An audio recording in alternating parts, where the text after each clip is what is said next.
It's Wednesday, September 13th. I'm Priyanka Arabindi. And I'm Juanita Tolliver, and this is What a Day, the podcast that's booking a flight to the town of Anadia, Portugal. That is because earlier this week, red wine flooded the streets there after storage units burst at a distillery. Which Real Housewife would drink the most of the red wine that's flowing right now? I'm only familiar with this new season and the one in Utah where like half of them, do they even drink? They do drink, girl.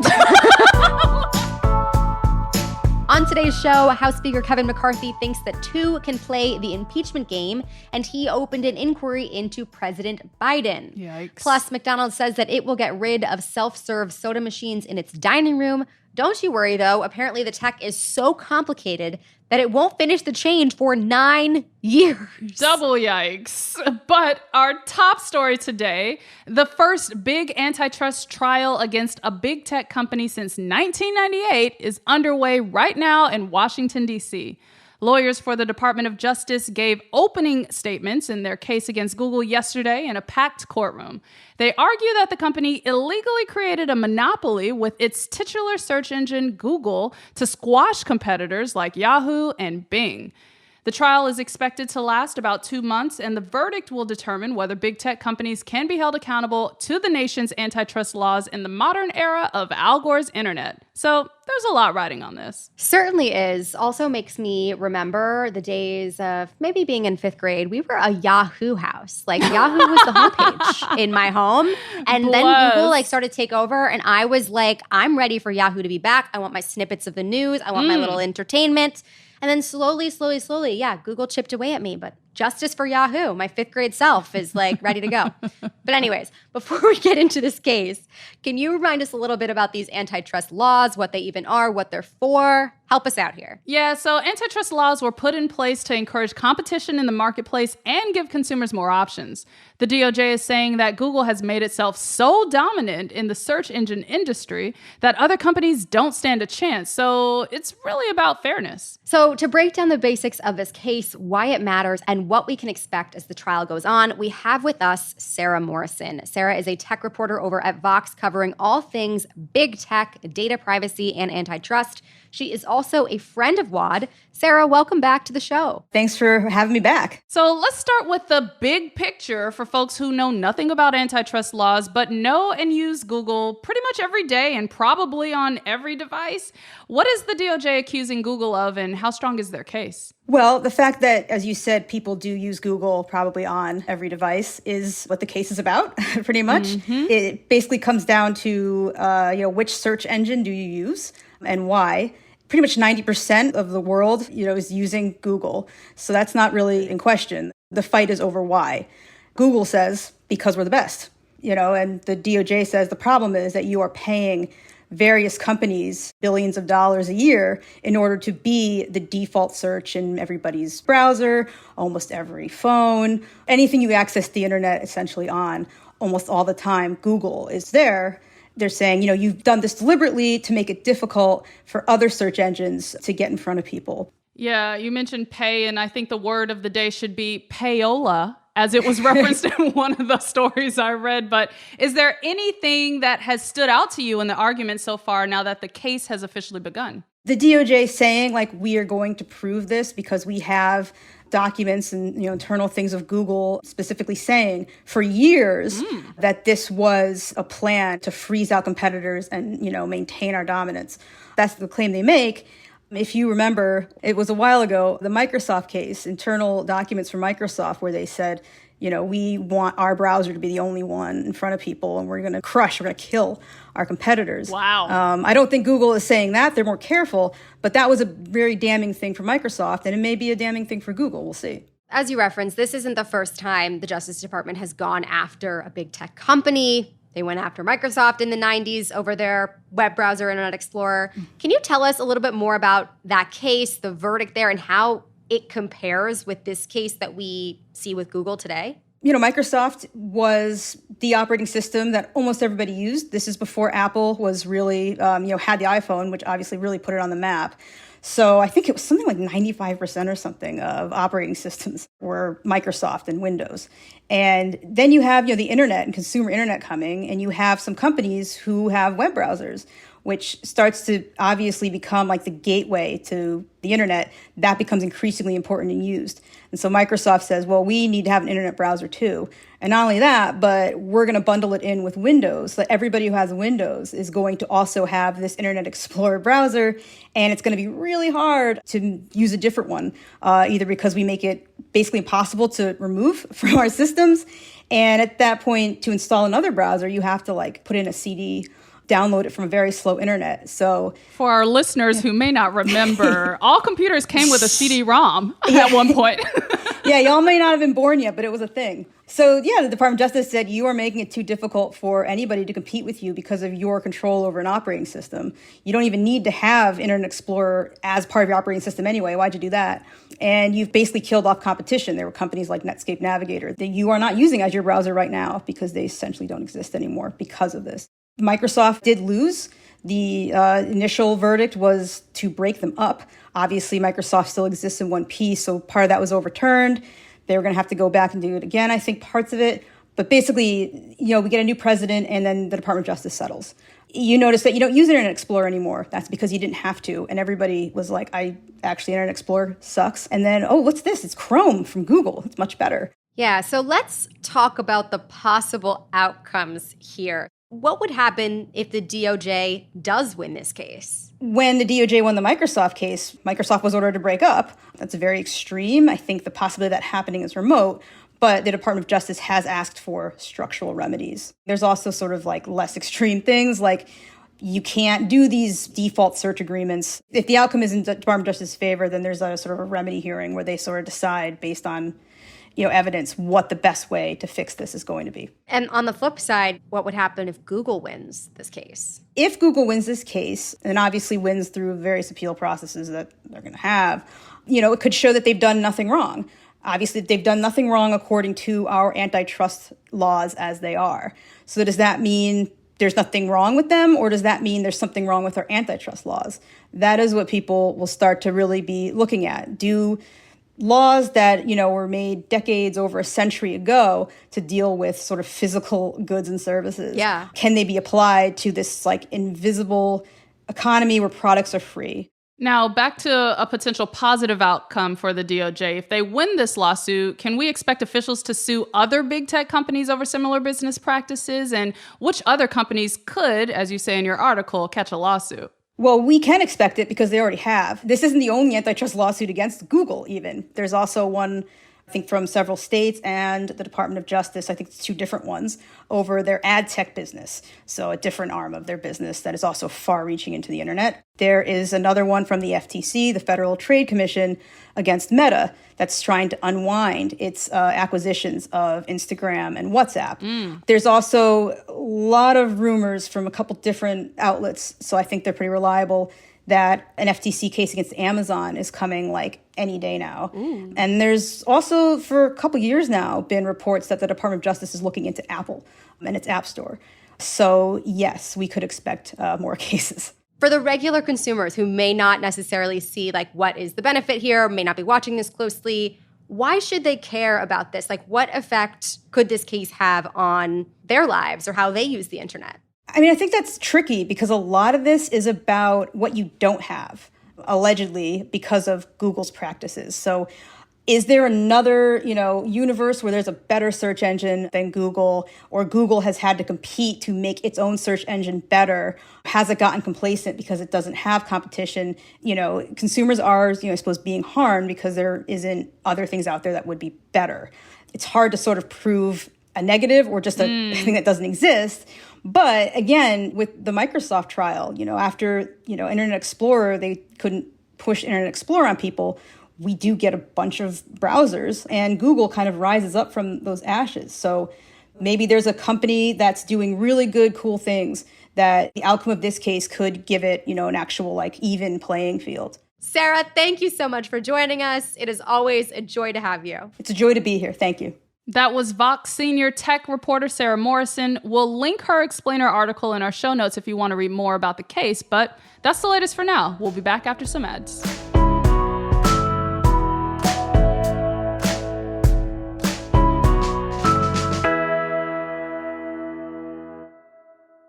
Hey y'all, welcome to Better Tomorrow with Hannah Brown. I am so excited to have this space to build true community as we dive into the big questions. I do hope to provide raw, unfiltered takeaways and revelations that you also can relate to. This is for you and me. We can make it whatever we want it to be.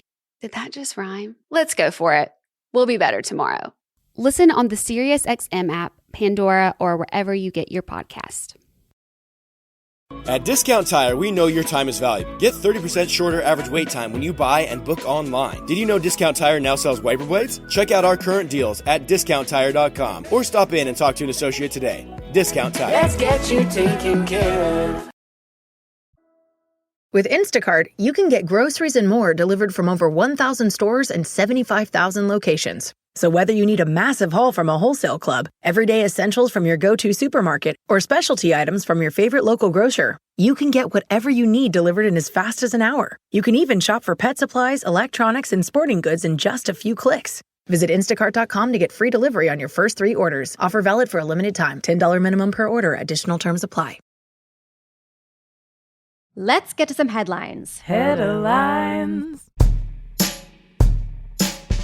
Republican House Speaker Kevin McCarthy yesterday initiated a formal impeachment inquiry into President Biden over his family's business dealings. Speaking at the Capitol yesterday, McCarthy said he's directed House committees to open the impeachment inquiry, calling it a, quote, logical next step. I don't know if logic has anything to do with this. Nope. But okay. This comes after Republicans have investigated the president for months and have not turned up a shred of evidence of wrongdoing. Go figure. Also worth noting, McCarthy opened the impeachment inquiry on his own without a formal House vote, even though he had previously said that he wouldn't do that without a vote. The announcement also came as hardline conservatives threatened to oust McCarthy if he failed to take action against Biden. In response to the inquiry, spokesperson for the White House called the move, quote, extreme politics at its worst. And if you happen to be wondering what Democratic Senator John Fetterman had to say about this, take a listen to what he told an NBC journalist. Oh my God, really? Oh my gosh, it's devastating. Ooh, don't do it. Please don't do it. Oh no.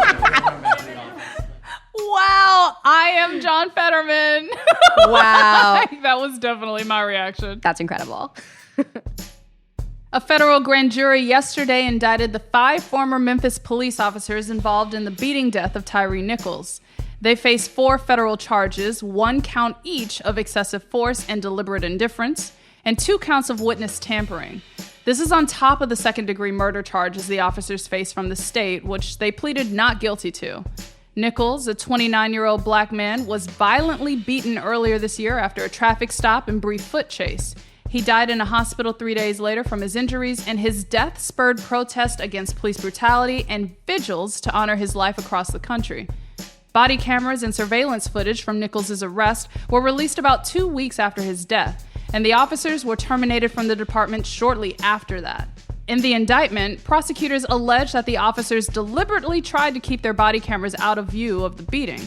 These federal charges followed the July launch of a DOJ investigation into the city of Memphis and its police department for its use of force, searches and arrests, as well as discriminatory policing. An update on the death toll in Libya. Officials estimate that it's surpassed 5,000 after Storm Daniel caused 2 dams in the northeastern part of the country to burst. Powerful floodwaters destroyed much of the port city of Derna and carried entire neighborhoods out to sea over the weekend. Officials also estimate that 10,000 people are still missing. Part of the devastation and slow rescue efforts have been blamed on the lack of a singular, stable government. Libya has been rife with war and conflict since 2011, and now 2 rival governments have been running the North African country. The political chaos has made building stable infrastructure in the country almost impossible, and cities have suffered from disrepair and poor maintenance since. Meanwhile, emergency response teams sent by the United Nations have been mobilized to help on the ground. If you have the means to donate, we have resources to support Libyans linked in our show notes. Please do what you can to help if you are able to. And now to an update on the vaccine many of us on the WAD Squad have been waiting for. The Centers for Disease Control and Prevention yesterday recommended that everyone 6 months and older should get an updated COVID shot. CDC advisors met yesterday to review the data and voted 13-1 to recommend the shots, and the agency's director shortly after signed off on the recommendations. That means the new vaccines will likely be available this week, some as soon as today. And if you're wondering about the price, manufacturers say they'll charge as much as $129 per dose. That's still too much if you ask me. Absolutely. Thankfully, most people will be able to get them for free through private insurance, Medicare, or Medicaid, and the CDC will provide the shots at no cost for the uninsured or underinsured.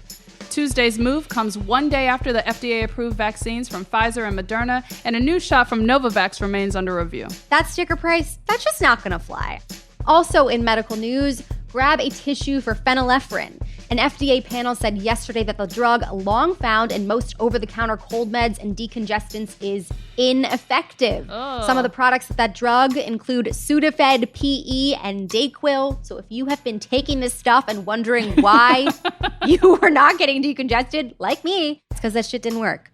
The panel said that its decision came after it reviewed recent studies that showed that the ingredient doesn't do much to clear out stuffy sinuses when taken orally. Here is panel member Diane Ginsburg, who is a pharmacy professor at the University of Texas in Austin. If you're recommending something that you knowingly know is not effective, to me that just erodes trust that patients have with us. Phenylephrine got popular as an over-the-counter drug in the mid-2000s when the original and actually effective decongestant in those meds, pseudoephedrine, was moved behind the pharmacy counter. That is because the government wanted to regulate its sales, so you didn't get your Walter White on. Pseudoephedrine is the main ingredient to make meth.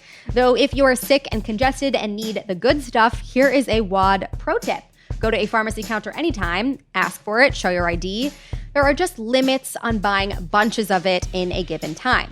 As for phenylephrine, the FDA said that it's still effective if you use it in a nasal spray. However, if the agency takes the next step and revokes its status as a, quote, safe and effective ingredient, then oral meds with the drug could be taken off of store shelves. At the moment, the FDA hasn't indicated if and when it might do that. Also, if you are trying to get your Walter White on, you did not get this advice from us. I mean, I don't think it'll be that effective. I'm like, don't say it, friend. Don't say it. But like, you didn't hear it from us.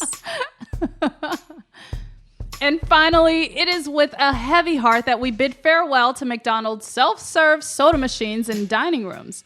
The fast food chain said it's removing them because ever since the pandemic, more and more customers are doing drive-thru or delivery, while fewer folks are dining in. And because it wanted to create a, quote, consistent experience for crews and customers across the burger chain. The company will be phasing out the soda machines at its U.S. restaurants by 2032, so there is still a long time to get your own refills. Or, you know, do that thing where you ask for a water cup and fill it up with soda anyways. Was that just me? I guess so.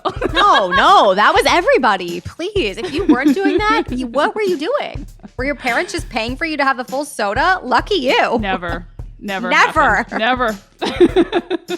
But according to a local Illinois paper, State Journal Register, some Golden Arches in the state have already begun the process. And in Orange, California, one location has already axed the self-serve station, and customers must now ask for any refills at the counter. Okay, I feel like McDonald's really needs to redirect its energies here. Focus on what is actually broken, i.e. the flurry machine. Yes. Fix it! Focus on that, please. Absolutely. They just shame the hell out of the people who want a refill. Like, let them get their refill in peace with dignity. What has happened here? Know what you have to ask, but anyway, those are the headlines. Two more things before we go. First, a clarification. Yesterday, we said that Portland's Magic Tavern Club was the second ever unionized strip club in U.S. history. They are actually the second to be unionized currently. A third club was the first to unionize back in 1997, San Francisco's Lusty Lady, but that club is no longer open. Also, ever find yourself doom scrolling on Instagram? Literally every day. I mean, clearly.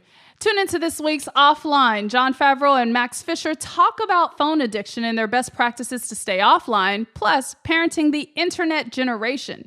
New episodes every Sunday, wherever you get your podcast. That is all for today. If you like the show, make sure you subscribe, leave a review, get your refills while you can, and tell your friends to listen. And if you're into reading and not just wondering if it's weird to say you binged something like me, What A Day is also a nightly newsletter. Check it out and subscribe at cricket.com/subscribe. I'm Juanita Tolliver. I'm Priyanka Arabindi. And red wine in the streets, pseudoephedrine in the sheets. That's just how it goes. Yeah, absolutely. I want to lay down after I take pseudoephedrine, don't you? Listen, I've never had the good stuff before, but I imagine I would. Well, actually, maybe I wouldn't because I'd be decongested. It would actually work. Imagine. What a concept. What a Day is a production of Crooked Media. It's recorded and mixed by Bill Lance. Our show's producer is Itzi Quintanilla. Raven Yamamoto and Natalie Bettendorf are our associate producers. And our senior producer is Lita Martinez. Our theme music is by Colin Gilliard and Kashaka.